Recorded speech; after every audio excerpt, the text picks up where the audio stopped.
She fed his cattle through the worst storm in 30 years. He never asked her to do. Burke Hadley heard the bone snap before he felt it. He was in the high pasture above Powder Flat, checking fence after a week of wind, when his horse stepped into a prairie dog hole and went down hard on the left side. Burke's leg was under the horse when it hit the ground, and the sound the bone made was clean and final, like a dry branch breaking in winter. The horse scrambled up and stood trembling. Burke did not get up. He lay in the grass for a long time, staring at the sky, waiting for the pain to arrive. When it came like a wave, starting at his shin and rolling up through his body until every nerve he had was lit. He tried to move and could not. He tried to call out, and there was no one to hear. The nearest person was Opel Jessamine, his neighbor to the south, a widow who ran 40 head on a quarter section and who had not spoken more than 20 words to him in the 3 years since she had moved onto the land. He knew almost nothing about her. She kept her fences tight and her cattle in good flesh, and her property in a condition that suggested competence without inviting conversation. Once, he had seen her on the road to Powder Flat and tipped his hat, and she had nodded, and that had been the extent of their relationship. Two people on neighboring land who had agreed, without discussion, to leave each other alone. Burke had been alone long enough that he had stopped noticing it. 5 years is enough time to turn solitude into habit, and habit into identity, and identity into something that feels permanent even when it is not. He worked his cattle, and mended his fences, and ate his suppers standing at the kitchen counter, because setting a table for one felt like a statement he did not want to make. He was not unhappy. He was simply empty, in a way that he had learned to mistake for contentment. It was Opel who found him. She had seen his horse standing alone in the high pasture from her own fence line, and she had known something was wrong because Burke Hadley was not a man who left his horse standing anywhere without a purpose. She rode up and found him conscious, white-faced, his left leg bent at an angle that no leg should bend. She did not ask him what had happened. She looked at the leg and the horse and the distance to the nearest doctor, which was 18 miles, and she made decisions in the order they needed making. She splinted the leg with the straight branch of a cottonwood and strips torn from her own underskirt. She got him onto his horse, a process that involved more cursing from Burke and more silence from Opel than either of them would later acknowledge. She led both horses down to his ranch and got him into the house and onto his bed and sent his hired boy, a 16-year-old named Jem, for the doctor in Powder Flat. The doctor came the next morning. He set the bone and wrapped the leg in plaster and told Burke he would be off his feet for 8 weeks, possibly 10. And that if he tried to work before the bone set properly, he would be off his feet permanently. Burke lay in his bed and looked at the ceiling and thought about his 80 head of cattle, and his hay that needed cutting, and his fences that needed mending, and the 8 weeks that stood between him and ruin. Jem, the hired boy, was willing, useless, in the particular way that 16-year-olds are useless, full of energy and devoid of judgment. He could carry water and fork hay, but he could not read cattle the way they needed reading, could not tell a sick animal from a tired one, could not mend a fence post that had been set wrong without making it worse. Burke lay in his bed and listened to Jem dropping things in the barn, and knew that his ranch was in the hands of a boy who meant well, and that meaning well was not the same as managing. Opel Jessamine was 30 years old, quiet in the way that some people are quiet, not from shyness, but from the settled conviction that most words are unnecessary. Her husband, Carl Jessamine, had died of pneumonia 3 years ago, leaving her the quarter section and 40 head and nothing else. She had kept the land going by herself, learning as she went, making mistakes she could not afford, and correcting them with a stubbornness that the valley had come to regard with something between admiration and concern. She came to Burke's ranch the morning after the doctor left. She came with a pot of stew and a loaf of bread, and no explanation. She set them on the kitchen table and walked out to the barn and began doing the chores. She fed the horses. She checked the water troughs. She looked at the cattle in the south pasture and counted heads and noted that 3 were missing, and rode out and found them in a draw a mile east and brought them back. Burke heard her working from his bed. He could not see what she was doing, but he could hear the barn door and the creak of the windmill and the sound of a horse being saddled, and he knew that his neighbor was doing his work without being asked, and without explanation. When she came inside at noon, he looked at her from the bed with an expression that was equal parts gratitude and irritation. "You do not have to do this," he said. "I know. I have a hired boy. Your hired boy is 16 and does not know the difference between hay and straw. Your cattle need feeding. Your fences need checking. I am doing it." "Why?" Opel looked at him. She was standing in the doorway of his bedroom with dust on her boots and hay in her hair, and the particular expression of a woman who had decided something and did not intend to discuss it. "Because when Carl died," she said, "no one came, no one fed my cattle, no one checked my fences, no one brought me stew. I managed, but I should not have had to manage alone. You should not have to either." She came every day. She rose before dawn on her own place, did her own chores, then rode the mile to Burke's ranch and did his. She fed his 80 head of cattle. She checked and mended his fences. She cut hay from the south meadow with a scythe, because the mower needed a part that had been ordered from Cheyenne and had not arrived. She did all of this in addition to running her own ranch, and she did it without complaint, and without conversation, and without any apparent expectation of gratitude or payment. She cooked for him too, though she never stayed to eat.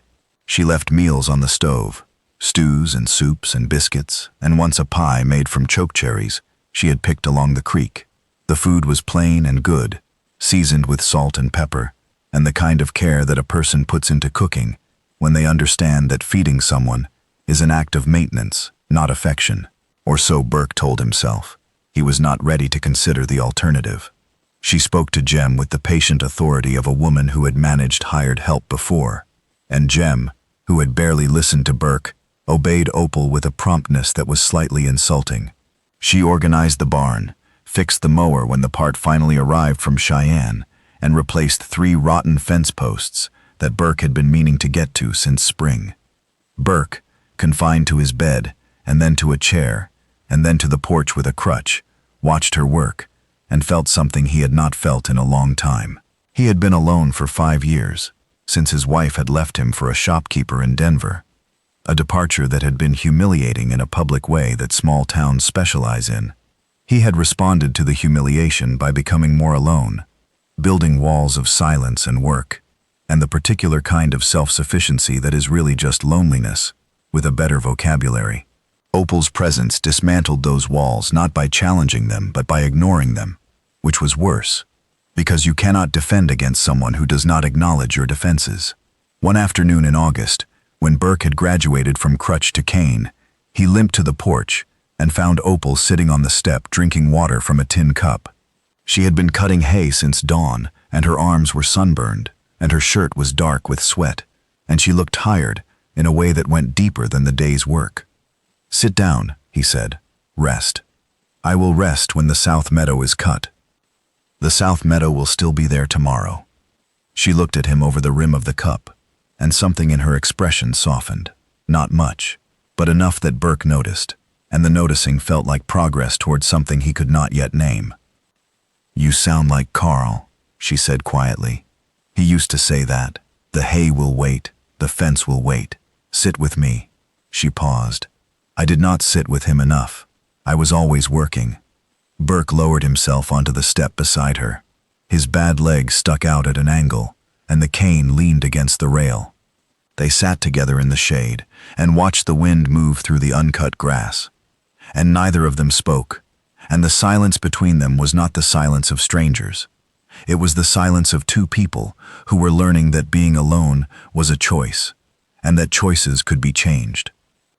The storm came in September. It was the worst storm in 30 years, according to the old men in Powder Flat, who measured time by catastrophes. 3 days of wind and rain that turned the creeks into rivers, and the draws into lakes, and the roads into mud that swallowed wagons to their axles. Burke's cattle were in the high pasture, exposed, and the hay was in the barn, and someone needed to haul it up the ridge and spread it where the cattle could reach it, because the grass was underwater and the animals would starve. Burke told Jem to do it. Jem tried.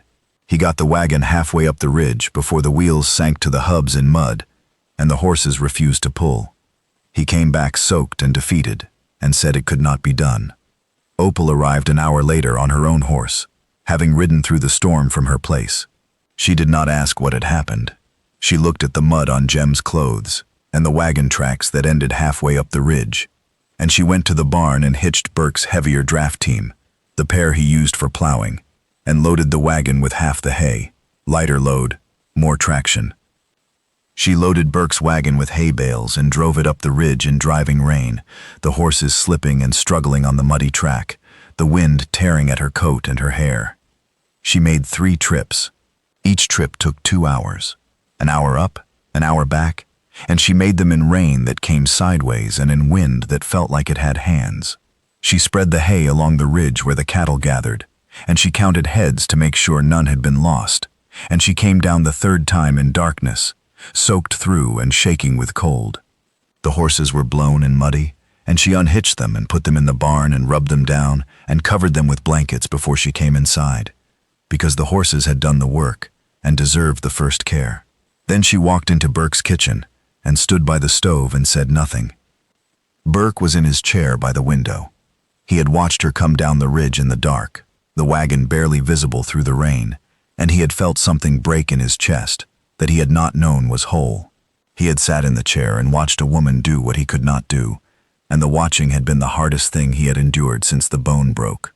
"Come here," he said. She came to the chair. She was dripping on the floor, and her hands were raw, and her face was gray with exhaustion. Burke took her hands in his and held them. They were cold and rough and strong, and he held them the way a man holds something he has just realized he cannot do without. "You saved my cattle," he said. "They needed feeding. You could have let them go. No one would have blamed you. I would have blamed me." He looked at her hands in his, and the words he had been building toward for weeks came out in the plain, undecorated language of a man who had spent 5 years not saying things and had finally run out of silence. "Opel, I do not know how to say this properly. I am not a man who says things properly, but I want you to know that what you have done, not just tonight, not just the storm, but every day for 8 weeks, is the kindest thing anyone has ever done for me, and I want you to know that I am in love with you, and I think I have been since the day you splinted my leg with a cottonwood branch, and did not ask me what happened, because you already knew, and you did not waste time on questions that did not need answers." Opel stood very still. The water from her coat made a small puddle on the floor, and the stove light flickered across her face, and Burke could see something moving behind her eyes, not surprise, because she had known, the way he had known, but the particular relief of hearing said aloud what has been understood in silence. The stove was ticking, and the rain was hammering the roof, and the kitchen smelled of wet wool and wood smoke. "That is the most you have ever said to me," she said. "I have been saving it. You should have saved less, and said more sooner." "I know." She leaned down and kissed him, and her lips were cold and her face was wet, and Burke Hadley, who had spent 5 years alone in a house full of silence, felt the silence fill with something he had forgotten existed. They were married in November, when his leg was healed enough to stand on, and the roads had dried enough to travel. They combined their herds and their lands and their 2 small houses into a life that was bigger than either of them had managed alone. Opel kept her own brand, because she had earned it, and Burke did not argue, because he had learned that some arguments were not worth having, and some women were not worth arguing with. The storm became a story they told. The night Opel drove the wagon up the ridge 3 times in the worst weather in 30 years because cattle needed feeding, and she was the kind of person who fed them. Burke told it the way a man tells the story of the moment his life changed, with wonder and specificity, and the quiet understanding that he had done nothing to deserve what he had been given. She had fed his cattle because no one had fed hers, and the symmetry of that, the kindness repaid to a stranger because it had been denied to her, was the foundation they built everything on.